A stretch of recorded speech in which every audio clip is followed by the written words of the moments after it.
Item ಯಾವುದೇ ಇರಲಿ try ಮಾಡಿ ಆಚಿ ಚಿಕನ್ ಮಸಾಲಾ. ಶಿವಾಜಿ ಕಿಚ್ಚಿಗೆ ಸದ್ಯ ಬಾಗಲಕೋಟೆಯಲ್ಲಿ ಕಿಚ್ಚು ಹೊತ್ಕೊಂಡಿದೆ. ಬಾಗಲಕೋಟೆಯ ಗಲ್ಲಿ ಗಲ್ಲಿಯಲ್ಲೂ ಖಾಕಿ ಸರ್ಪಗಾವಲನ್ನ ಹಾಕಿದ್ದಾರೆ. ಕಿಲ್ಲಾ ಓಣಿಯಲ್ಲಿ 163 ಕಲಂ ಜಾರಿ ಇದ್ರೂ ಕೂಡ ಡೋಂಟ್ ಕೇರ್. ಹಿಂದೂ ಕಾರ್ಯಕರ್ತರು ಅಕ್ಷರಶಃ ಕೆರಳಿ ಕೆಂಡ ಆಗಿದ್ದಾರೆ. ಬ್ಯಾರಿಕೇಡ್ ಹಾಕಿ ಸಂಚಾರ ಬಂದ್ ಅನ್ನ ಮಾಡಿದ್ದಾರೆ ಪೊಲೀಸರು. ಕೊತ್ಲಪ್ಪ ದೇವಸ್ಥಾನ ಮುಂದೆ ಪೊಲೀಸರು ಬಿಗಿ ಬಂದೋಬಸ್ತನ್ನ ಕೈಗೊಂಡಿದ್ದಾರೆ. ಬ್ಯಾರಿಕೇಡ್ ತೆರವು ಮಾಡುವಂತೆ ಕಾರ್ಯಕರ್ತರು ಪಟ್ಟು ಹಿಡಿದಿದ್ದಾರೆ. ಈ ಪಂಕ ಮಸೀದಿ ಬಳಿಯೇ ಐಜಿಪಿ ಬೀಡು ಬಿಟ್ಟಿದ್ದಾರೆ. ಉತ್ತರ ವಲಯದ ಐಜಿಪಿ ಚೇತನ್ ಸಿಂಗ್ ರಾಠೋಡ್ ಅವರು ಅಲ್ಲೇ ಇದ್ದಾರೆ. ಯಾವುದೇ ರೀತಿಯಾದಂತಹ ಅಹಿತಕರ ಘಟನೆ ನಡೆಯದಂತೆ ಪೊಲೀಸರು ಸಿಟಿ ರೌಂಡ್ಸ್ ಕೂಡ ಹಾಕ್ತಾ ಇದ್ದಾರೆ. ಅಲ್ಲೇನು ಗುಂಪು ಸೇರೋದು ಈ ಥರದ್ದೆಲ್ಲ ಯಾವುದೂ ಆಗಬಾರ್ದು ಅಂತೇಳಿ ಬೈಕ್ ಮೂಲಕ ಸಿಟಿ ರೌಂಡ್ ಅನ್ನು ಹಾಕ್ತಾ ಇದ್ದಾರೆ ಪೊಲೀಸರು ಅಂತ ಗೊತ್ತಾಗ್ತಾ ಇದೆ. ನಗರಸಭೆ ವಾಹನದಲ್ಲಿ ಸಂಚರಿಸಿ ಮೈಕ್ನಲ್ಲಿ ಅನೌನ್ಸ್ಮೆಂಟ್ ಕೂಡ ಮಾಡ್ತಾ ಇದ್ದಾರೆ. ಧ್ವನಿವರ್ಧಕದ ಮೂಲಕ ನಗರಸಭೆ ವತಿಯಿಂದ ಸಾರ್ವಜನಿಕ ಪ್ರಕಟಣೆಯನ್ನ ಹೊರಡಿಸಲಾಗ್ತಾ ಇದೆ. ನಿಷೇಧಾಜ್ಞೆಗೆ ಸಾರ್ವಜನಿಕರು ಸಹಕರಿಸಬೇಕು ಅಂತ ಮನವಿಯನ್ನ ಮಾಡ್ಕೊಳ್ತಾ ಇದ್ದಾರೆ.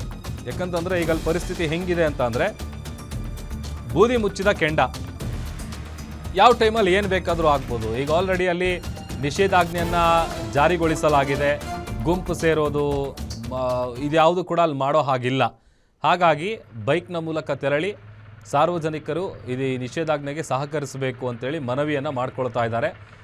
ಕಿಲ್ಲಾ ಓಣಿಯಲ್ಲಿ ಸದ್ಯ ಬ್ಯಾರಿಕೇಡ್ಗಳನ್ನು ಏನು ಹಾಕಿದ್ದಾರೆ ಅಲ್ಲಿ ಹಿಂದೂ ಕಾರ್ಯಕರ್ತರಂತೂ ಅಕ್ಷರಶಃ ಕೆರಳಿ ಕೆಂಡ ಆಗಿದ್ದಾರೆ. ಆ ಬ್ಯಾರಿಕೇಡ್ಗಳನ್ನೆಲ್ಲ ತೆರವುಗೊಳಿಸಬೇಕು ಅಂತೇಳಿ ವಾಗ್ವಾದವನ್ನು ಮಾಡ್ತಾ ಇದ್ದಾರೆ. ಪೊಲೀಸರ ಜೊತೆಗೆ ಮಾತಿನ ಚಕಮಕಿ ನಡೀತಾ ಇರುವಂಥ ಸಂದರ್ಭ ನೋಡ್ತಾ ಇದ್ದೀವಿ. ಮತ್ತೊಂದು ಕಡೆ ಪೊಲೀಸರು ಬೈಕ್ನಲ್ಲಿ ಸಿಟಿ ರೌಂಡ್ಸ್ ಹಾಕ್ತಾ ಇದ್ದಾರೆ. ಯಾವುದೇ ರೀತಿಯಾದಂಥ ಅಹಿತಕರ ಘಟನೆ ನಡೆಯದಂತೆ ಸ್ವತಃ ಐಜಿಪಿಗಳೇ ಫೀಲ್ಡ್ಗಿಳಿದು ಕಟ್ಟೆಚ್ಚರವನ್ನು ವಹಿಸಿದ್ದಾರೆ.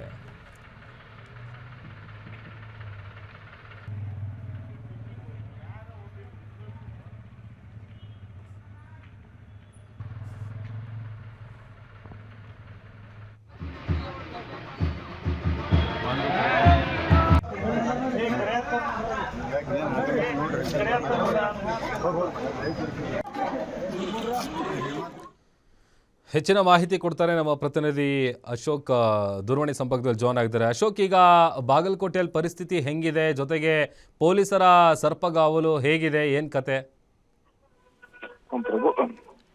ಪ್ರಭು, ನಿಜಕ್ಕೂ ಏನು ಬಾಗಲಕೋಟೆಯಲ್ಲಿ ಒಂದು ರೀತಿಯ ಬೂದಿ ಮುಚ್ಚಟ ಕೆಂಡದ ಪರಿಸ್ಥಿತಿ ಮುಂದುವರ್ತಾ ಇರುವಂತದ್ದು. ಯಾಕಂದ್ರೆ ಅಘೋಷಿತ ಬಂದ ರೀತಿಯಲ್ಲಿ ಇವತ್ತು ಬಾಗಲಕೋಟೆ ಮಾರ್ಪಾಡಾಗಿರುವಂತದ್ದು.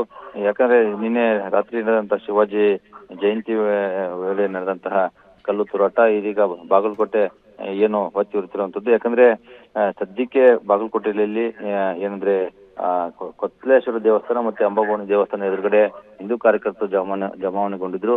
ಆ ಸಂದರ್ಭದಲ್ಲಿ ನಮ್ಮನ್ನ ಬ್ಯಾರಿಕೇಡ್ ತೆರವುಗೊಳಿಸಿ ಅಲ್ಲಿ ಮುಂದೆ ಹೋಗೋಕೆ ದೇವಸ್ಥಾನ ಮುಂದೆ ಒಂದು 40 ಫೀಟ್ ಮುಂಭಾಗದಲ್ಲಿ ಒಂದು ಗಣೇಶ ದೇವಸ್ಥಾನ, ಅಲ್ಲಿವರೆಗೂ ನಾವು ಹೋಗೋಕೆ ಅವಕಾಶ ಕೊಡಬೇಕು ಅನ್ನೋ ಒಂದು ಪಟ್ಟು ಹಿಡಿದು ಅಲ್ಲಿ ಯುವಕರು ಪೊಲೀಸರ ಜೊತೆ ವಾಗ್ವಾದ ನಡೆಸಿದ್ರು. ಪೊಲೀಸರು ಸಾಕಷ್ಟು ಮನವೊಲಿಕೆಗೆ ಪ್ರಯತ್ನ ಪಟ್ಟು ಕೂಡ ಅವರು ತಮ್ಮ ಪಟ್ಟನ್ನ ಹಿಂದಕ್ಕೆ ಸಡಿಲಿಸಲಿಲ್ಲ. ನಾವು ಹೋಗ್ತೀವಿ ಅನ್ನೋ ಒಂದು ಹಠಕ್ಕೆ ಬಿದ್ದು ಪೊಲೀಸರ ಜೊತೆ ಪದೇ ಪದೇ ವಾಗ್ವಾದ ನಡೆಸಿದ್ರು ಕೂಡ ಪೊಲೀಸರು ಅವ್ರನ್ನ ಮನವೊಲಿಸುವಲ್ಲಿ ಕೊನೆಗೆ ಯಶಸ್ವಿಯಾದರೂ ಪರಿಸ್ಥಿತಿ ಸದ್ಯಕ್ಕೆ ಅಲ್ಲಿ ತಿಳಿಗೊಂಡಿರುವಂತದ್ದು. ಆದ್ರೆ ನಗರದಾದ್ಯಂತ ಏನು ಪೊಲೀಸರು ಬೈಕ್ಗಳ ಮೂಲಕ ಸಿಟಿ ರೌಂಡ್ಸ್ಗಳನ್ನ ಹೊಡಿತಿರುವಂತದ್ದು ಪ್ರಭು. ಯಾಕಂದ್ರೆ ಎಲ್ಲಿ ಯಾವಾಗ ಏನಾಗುತ್ತೋ ಅನ್ನೋ ಒಂದು ಆತಂಕ ಈಗ ಎಲ್ಲರಲ್ಲೂ ಕಟ್ಟಿದೆ. ಯಾಕಂದ್ರೆ ನಿನ್ನೆ ರಾತ್ರಿ ಘಟನೆ ನಡೆದು 2 ಗಂಟೆ ನಂತರ ಒಂದು ತರಕಾರಿ ಮಾರ್ಕೆಟಲ್ಲಿ ಬೆಂಕಿ ಹಚ್ಚಿದ ಪ್ರಕರಣ ನಡೆದಿತ್ತು. ಅದೇ ರೀತಿ ಇವತ್ತು ಯಾವುದೇ ರೀತಿ ನಗರದಾದ್ಯಂತ ಎಲ್ಲೂ ಕೂಡ ಒಂದು ಅಹಿತಕರ ಘಟನೆ ನಡೆದಂತೆ ಏನು SP ಸಿದ್ಧಾರ್ಥ ಗೋಯಲ್ ಆಗಿರ್ಬೋದು, ಮತ್ತೆ ಸ್ಥಳದಲ್ಲೇ ಉತ್ತರ ವಲಯದ IGP ಚೇತನ್ ಸಿಂಗ್ ರಾಥೋಡ್ ಅವರು ಕೂಡ ಬೀಡು ಬಿಟ್ಟಿರುವಂತದ್ದು. ಹೆಚ್ಚುವರಿ SP ಗಳನ್ನು ಕೂಡ ಗದಗ ಮತ್ತು ಧಾರವಾಡ SP ಗಳನ್ನು ಕೂಡ ಅಲ್ಲಿ ಕರ್ತವ್ಯಕ್ಕೆ ನಿಯೋಜನೆ ಮಾಡಲಾಗಿರುವಂತದ್ದು. ಸದ್ಯಕ್ಕೆ ಬಾಗಲಕೋಟೆಯಲ್ಲಿ ಸಾಕಷ್ಟು ಬಿಗಿ ಪೊಲೀಸ್ ಬಂದೋಬಸ್ತನ್ನು ನಿಯೋಜಿಸಲಾಗಿದೆ. ನಾಳೆ ಏನು ಬೆಳಗ್ಗೆ ಒಂದು ಮುಖಂಡರ ಸಭೆ ನಡೀತಾ ಇದೆ. ನಾಳೆ ಸಂಜೆವರೆಗೂ ಕೂಡ ಒಂದು ಪೊಲೀಸರಿಗೆ ಜಿಲ್ಲಾಡಳಿತಕ್ಕೆ ಗಡುವು ನೀಡಿದ್ದಾರೆ. ಏನು ಅಲ್ಲಿ 200 ಜನ ಏನಿದ್ರು ಆ 200 ಜನರನ್ನ ವಶಕ್ಕೆ ಪಡಿಬೇಕು, ಅವ್ರ ಮೇಲೆ ಶಿಸ್ತು ಕ್ರಮ ಜರುಗಿಸಬೇಕು ಅನ್ನೋ ಒಂದು ಡಿಮ್ಯಾಂಡ್ ಅನ್ನ ಹಿಂದೂ ಮುಖಂಡರು ನೀಡುವಂತದ್ದು. ಆ ಹಿನ್ನೆಲೆಯಲ್ಲಿ ನಾಳೆ ಸಂಜೆವರೆಗೂ ಕೂಡ ಗಡುವು ಜಿಲ್ಲಾಡಳಿತಕ್ಕೆ ನೀಡಿದ್ದಾಗಿ ಇನ್ನೂ ಕೂಡ 163 ಕೂಡ ಜಾರಿ ಮಾಡಿ ಆದೇಶ ಹೊರಡಿಸಲಾಗಿದೆ. ಅದು 24ನೇ ತಾರೀಕುವರೆಗೂ ಆದೇಶ ಜಾರಿಯಲ್ಲಿರ್ತದೆ. ಆದ್ರೆ ಆ ಆದೇಶಕ್ಕೆ ಏನು ಡೋಂಟ್ ಕೇರ್ ಎಂದಂತೆ ಇಲ್ಲಿ ದೃಶ್ಯಗಳು ಕಂಡು ಬರ್ತದಂಥದ್ದು. ಯಾಕಂದ್ರೆ ಏನು ಸಾಕಷ್ಟು ಗುಂಪಾಗಿ ಜನ ಓಡಾಡ್ತಿರೋದ್ರಿಂದಾಗಿ ಈಗಲೇ ನಗರಸಭೆ ವಾಹನಗಳ ಮೂಲಕ ಆ ಒಂದು ಆದೇಶವನ್ನು ಪಾಲನೆಗೆ ಮತ್ತೆ 163 ಕಲಂ ಏನಿದೆ ಆ ಆದೇಶ ಪಾಲನೆಗೆ ಜನರು ಸಹಕರಿಸಬೇಕು ಅನ್ನೋ ಒಂದು ಮನವಿ ಕೂಡ ನಗರಸಭೆ ವಾಹನಗಳ ಮೂಲಕ ಮೈಕ್ ಹಚ್ಚಿ ಅಲ್ಲಿ ಒಂದು ಜನರಿಗೆ ಮನವಿ ಮಾಡ್ಕೊಳ್ಳುವಂತ ದೃಶ್ಯ ಕೂಡ ಕಂಡು ಬರ್ತಾ ಇರುವಂತದ್ದು. ಒಟ್ಟಾರೆ ಸದ್ಯಕ್ಕೆ ಬಾಗಲಕೋಟೆ ಬೂದಿ ಮುಚ್ಚದ ಕೆಂಡದ ರೀತಿಯಲ್ಲಿ ಇರುವಂತದ್ದು. ಯಾವಾಗ ಏನು ಆಗುತ್ತೋ ಅನ್ನೋ ಒಂದು ಆತಂಕ ಕೂಡ ಅಲ್ಲಿ ಸ್ಥಳೀಯರಲ್ಲಿ ಕಾಡ್ತಿರುವಂತದ್ದು. ಯಾಕಂದ್ರೆ ಒಂದು ಕಡೆ ಶಿವಾಜಿ ಜಯಂತಿ ವೇಳೆ ಕಲ್ಲು ತೂರಾಟದಿಂದಾಗಿ ಹಿಂದೂ ಕಾರ್ಯಕರ್ತರು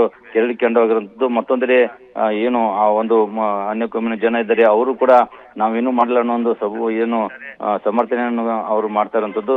ಎಲ್ಲ ಒಂದ್ ಕಡೆ ಇದು ಕೋಮು ಗಲಭೆಗೆ ಕಾರಣವಾಗಿ ಈ ಒಂದು ಘಟನೆ ಮಾರ್ಪಾಡಾಗಿದೆ. ಸದ್ಯಕ್ಕೆ ಏನು ಪೊಲೀಸ್ ಬಿಗಿ ಬಂದೋಬಸ್ತ್ನಲ್ಲಿ ಏನು ನಗರ ಇರುವಂತದ್ದು Prabhu. Okay, thank you Ashok. ನಿಮ್ಮೂರಿನಿಂದ ವಿಶ್ವ ಮಟ್ಟದವರೆಗೆ ರಾಜಕೀಯ, ಸಿನಿಮಾ, ಸ್ಪೋರ್ಟ್ಸ್ ಯಾವ ಸುದ್ದಿಯೂ ಮಿಸ್ ಆಗಲ್ಲ. ಬರೀ ಸುದ್ದಿಯಷ್ಟೇ ಅಲ್ಲ, ಜೊತೆಯಲ್ಲೇ ಇರುತ್ತೆ ವಿಶ್ಲೇಷಣೆ. ಗ್ಯಾರಂಟಿ ನ್ಯೂಸ್ ನ ಸಬ್ಸ್ಕ್ರೈಬ್ ಮಾಡಿ, ಫಾಲೋ ಮಾಡಿ, ಕ್ಷಣ ಕ್ಷಣದ ಅಪ್ಡೇಟ್ಸ್ ಪಡೆಯಿರಿ.